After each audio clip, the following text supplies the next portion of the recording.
People don't want to buy full price luxury anymore. Everyone keeps saying they'd rather buy it pre-loved on places like Vestiaire or maybe even get a dupe. But everyone who thinks that buying pre-loved or buying a dupe is going to hurt the brand doesn't actually realize that they're making those brands more powerful than ever.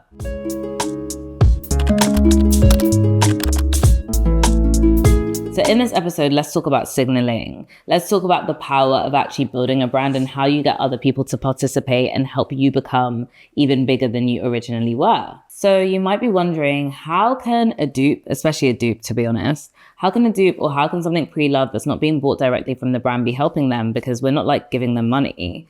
The truth is that the reason why some of us look for things like, let's take a classic example that's on the resale market that has been duped forever, is like a Chanel classic flap, right? The reason why people want to find that on the secondary market, so pre-loved, I'm going to call it the secondary market, or why people want to buy a dupe or a replica of it is because they still want to be part of that brand. They still want the status that that gives. They still want the stamp of approval. They're just finding more creative, let's call them creative, more creative ways to get there.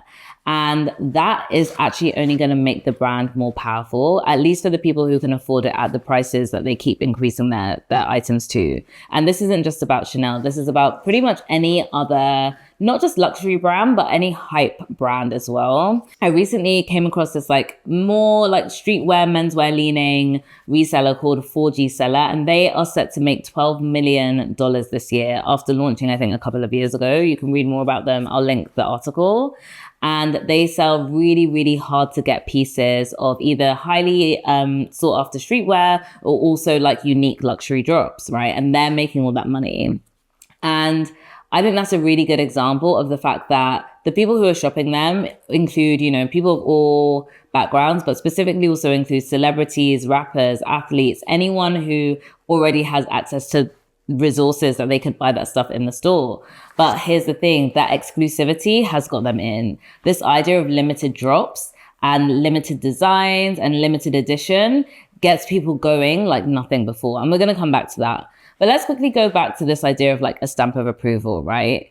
Because there's something so powerful about a logo, about a brand, about a design. You know, sometimes it's not about a logo. We know what a Bottega clutch looks like. We know what a Bottega Jodie looks like, for example. Certain designs are what people want to be a part of.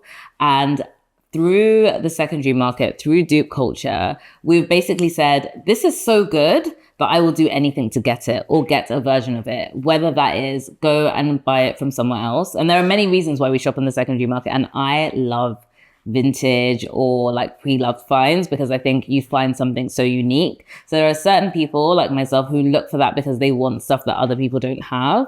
And then there's also, you know, if you're looking on the dupe market, you really actually want that particular product, but maybe you just can't get it or you don't think it's actually worth the price point that they're selling it for, which is completely fair. And that's for you to decide what you want to do and keep it moving from there. But I think we underestimate the power of what signaling is. So much of fashion and so much of style. And it doesn't just apply to fashion and style that you wear on your body. It can also actually apply to things like the Erewhon Smoothie that you buy and you post to your Instagram. It can also apply to the furniture that you have in your house, the chairs. Like I think this is like an Eames style chair, which I'm obsessed with. There are certain design notes and certain things that signal that you know about that. You're in the club. Sometimes it's not just about money. It's also, or being able to afford something. It's about a taste level and saying like, I know what that is. And I want to show that I'm part of the movement that is after that. And I think there's a really valuable lesson that we can all learn from that, from luxury brands who have that. And they have, you know, years of heritage and lots of money that have made it easier for them to be that now. Some of us are building brands and we're going to have to really work for generations and maybe pass it down for generations to get there. But it's still, I would say that it's still worth doing. It's still worthwhile exercise. So what can we learn from this, you know, as people who are either building brands or want to understand what makes other brands like more successful, more compelling than others, is that while the product is important, they're not just focusing on that first. Everybody talks about Loewe a lot. Play is such an important part of the new era of the brand. I think another really interesting brand to look at is Chrome Hearts, because Chrome Hearts doesn't necessarily communicate from their own channels heavily, but they have always aligned themselves in their creative and the talent they work with this idea of like effortless cool. So the minute you see something that's from Chrome Hearts, you know it's effortlessly cool, which don't we all want to look like we're not trying hard? It's hard to get. So the minute you can get it or show that you have it shows that you've won a game that other people have not even they haven't even got through round one of. And that is a really, really big part of style. And when I say style, it may not mean the clothes you wear. It also means, how it may even look like how you organize your Instagram feed. It may look like the hairstyles that you choose. It could look like anything. Style is an expression, a nonverbal expression of how we live. And that could come through in many ways. It may even come through from the recipes that you cook and how you host people in your home. So if I was looking at trying to build a brand that I felt like was compelling enough for people to want to dupe it, compelling enough for people to want to go on Vinted or want to go on Vestiaire and get it, even if they can never get it in the first drop, is I would ask questions like, what do I want people to say about this brand? How do I think this brand fits into their lives? Like I said, Chrome Hearts is brand promise. I use the phrase brand promise, and they never say it verbally. It's always this idea of like, we're effortlessly cool because we're counter the main culture. Like we have a strong element of like rock and rebellion. If you feel like a bit of a maverick in your world, when you buy into this brand, you can project that image. I think another thing to ask is, how does this fulfill people's desires, their aspirations, or their fears? And again, I talk about this a lot in many, many different occasions, because for me, this is the crux of marketing. Like, it's not about playing back to people who they are. It's about who they want to be, or the type of person they don't want to be seen as. Those are equally important as like who they actually are. It's who are they like aiming to. And I've used this example a lot when we talk about it girls and celebrities. And, you see a celebrity go out wearing a t-shirt and suddenly people make this whole storyline of how they've fallen out with their friend. It's because we want to project our values and our ideas onto someone else so that we can articulate some of the things and the ideals that we have about society onto them. I made a video a while ago actually about how that happened a lot with Lori Harvey there was a time when she was getting loads of press coverage. I'll link it in the description so you can kind of understand that. So it's a slightly separate topic from what we're talking about today, but it's definitely all connected, as everything always is. And I would also say, like, thinking about what that means to integrate with culture. So we know, I think one of the other things right now is that we keep talking about how we're moving into a world of hyper-personalization and individualism. That's what people keep saying. I have mixed views about whether I agree with that, but people have started to use this language of like, people don't want to copy, they want to curate.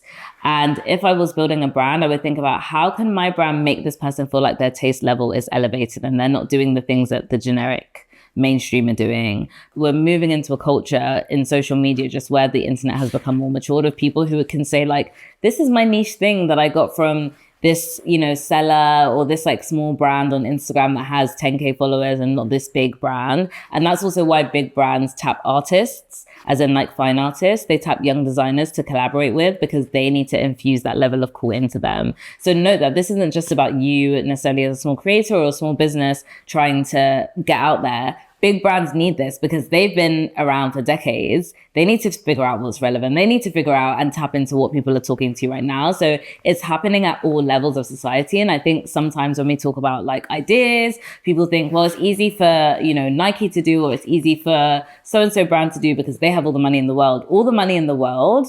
If all it took was having all the money in the world to be successful, a lot more brands wouldn't have gone out of business. So it's a lot more nuanced than that, which I think you should feel excited about, because it means that you have an ability to show up and do something different where other brands have been unsuccessful. So I also spoke briefly about gamification, and I really want to talk about it a bit more like over weeks and weeks, but I'll be honest, I'm trying to decide whether I should talk about gamification, because that is something that is really big in my life right now and in my work. And sometimes you've got to keep some of your secret sauce to yourself. So we'll see if we can get there. Maybe if you guys pick up on this and let me know, and maybe even give your opinions on what you even think I mean when I say gamification. Maybe we'll come back to it at another time. But what I will say is, one of the biggest marketing levers historically has always been exclusivity. How hard is it to get this thing? People want what they can't have. Everybody always says it, you reject someone romantically, they want you more. If everybody says, an acceptance rate to a university is 1%, you want to be one of the people to try your luck and see if you can get it. Same thing with building a brand. People want, and obviously there's a balance here. People have to want you already for you to limit your availability. You can't be a brand that just launches and you're like, we're exclusive. People will be like, why do I care? Again, back to this idea of why do I care, which I've talked about in other episodes. Once you can do that, once you've built up enough interest, this idea of not being easy to find and people having to go high and low, whether it's physically showing up somewhere, whether it's searching on somewhere like StockX or going to a reseller to find you, only makes the item that much more valuable. I was talking with a friend about like how we love Fendi baguettes, and she showed me a Fendi baguette that she was looking for, and the price was crazy. And I was like, this price is ridiculous. And she said, well, yeah, but it's because it's so rare. So how can you think about like using rarity and scarcity and like limited one-off moments to create a level of like hysteria and a level of desire in what you're doing? I think it's a whole nother topic, and maybe I'll do like a deep dive. I haven't really done any case studies or deep dives, like written ones, in a while, but I think I really want to dig deep into this idea of limited edition, limited run, and gamification, desire, getting stuff that you like, having stuff that you can't have, wanting to get stuff that you have no accessibility to, because it makes people desperate to be there, selling out, and just not being around. Scarcity is valuable, and it's tricky in a world where we just spoke about in a previous episode how you have to show up. You can't just be nowhere. So the balance between being everywhere and being nowhere, if you can strike that, you have absolutely won. I guess you might be thinking of exceptions, and I definitely do think there are exceptions to this rule of like building a brand that people want to dupe or that people want to copy. And I think a good example of that is like a SPANX, and I'll just talk about why SPANX is different. So SPANX was a utility product. I think if you make products that have like a strong utility, especially if they have a utility that has never existed before in the market, that's actually very important. Because if you're making a pair of glasses right now, glasses are a utility, but they have existed for a while. But SPANX, when it came out, it had no competitor, right? Basically, like no one had done this idea of like shapewear, and people found it weird until they tried it on and they loved it. SPANX had a utility product, and they also had a really strong distribution, because back then being in a store basically allowed you to get into the hands of your audience. Now retailers are failing, and like retailers are struggling. They're looking for the brands that are going to bring people into the store. They're not necessarily always the places that people go to shop and discover things first. So I think when you think about brands like SPANX, for example, which obviously like launched over 20 years ago, and now it's a very different story when it comes to shapewear. If you're first to market, if your product has like a clear like utility, and if you've got good distribution, you sometimes don't need to build that like aspirational brand on top. But I think, like I just said, if the market changes or you have loads of competing products that all have the same utility and work to the same extent and work just as well, then it's a little bit harder to differentiate yourself. And then you do have to build that brand. You have to build that intangible thing that people want as a stamp of approval, right? We talk about phones all the time. People say, well, so-and-so phone had these features before the iPhone, and iPhone users are like, we don't care. We just want an iPhone. So it's not always the best product that wins in a certain moment. It's also the best brand world that you've built that people want to be part of. That is important. That keeps people staying there longer than how good your phone is or how many gigabytes you have in your phone. Any of these things, that is what keeps people there the longest.